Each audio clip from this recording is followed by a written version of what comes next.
Well, there have been extraordinary scenes in Berlin tonight as thousands of people gathered to hear Barack Obama deliver key foreign policy speech on his current European tour. The Democratic presidential hopeful laid out his vision for America's place in a new world order, saying he was speaking as a proud citizen of the United States and a fellow citizen of the world. I come to Berlin as so many of my countrymen have come before. Although tonight I speak to you not as a candidate for president, but as a citizen. A proud citizen of the United States and a fellow citizen of the world.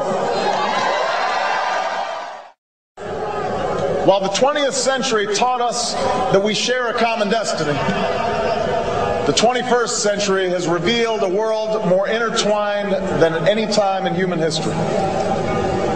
The fall of the Berlin Wall brought new hope, but that very closeness has given rise to new dangers. Dangers that cannot be contained within the borders of a country or by the distance of an ocean. Think about it. The terrorists of September 11th plotted in Hamburg and trained in Kandahar and Karachi before killing thousands from all over the globe on American soil.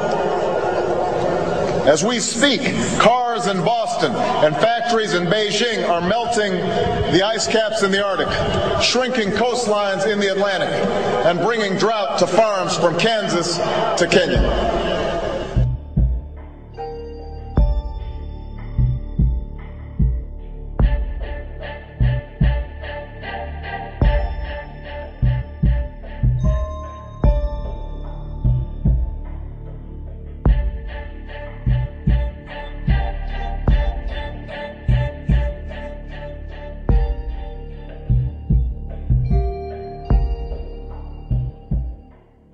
Leading Democratic presidential candidate Senator Barack Obama issued a warning to Pakistan today, saying he would be prepared to order military attacks against Al-Qaeda targets inside Pakistan, with or without the approval of Islamabad. There are terrorists holed up in those mountains who murdered 3,000 Americans. If we have actionable intelligence about high-value terrorist targets and President Musharraf will not act, we will.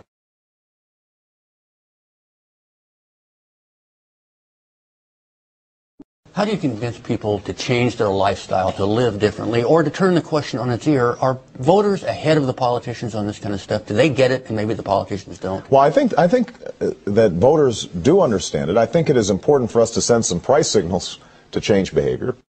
Well, number one, we're going to have to start doing a better job of conserving on energy. Americans like to drive their big SUVs. They like to leave all the lights on in their house. If we want to do something serious about that, it's not going to be painless. We're going to have to cap the emission of greenhouse gases. That means that power plants are going to have to adjust how they generate power. They will pass on those costs to consumers. We will have to guard against low-income and fixed-income individuals having to pay more for electricity. But a lot of us who can afford it are going to have to pay more per unit of electricity. And that means we're going to have to change our light bulbs. We're going to have to, shut the lights off in our houses. And I think it is important for us to send some price signals to change behavior. You know, if electricity goes up, people start becoming more mindful of their electricity bill. But keep in mind, you're right. We can't tell them don't grow.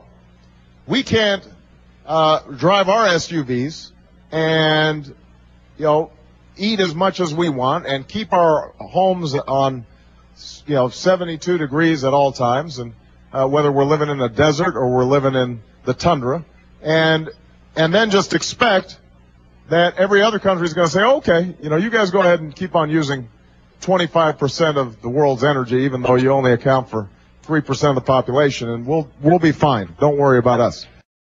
Now, there is a way of dealing with the issue by setting up what's called a cap-and-trade system. And it's not that complicated. It basically says, we're going to put a price on the carbon dioxide that you send into the atmosphere. Everybody is going to have to pay for the damage that's being done to the atmosphere.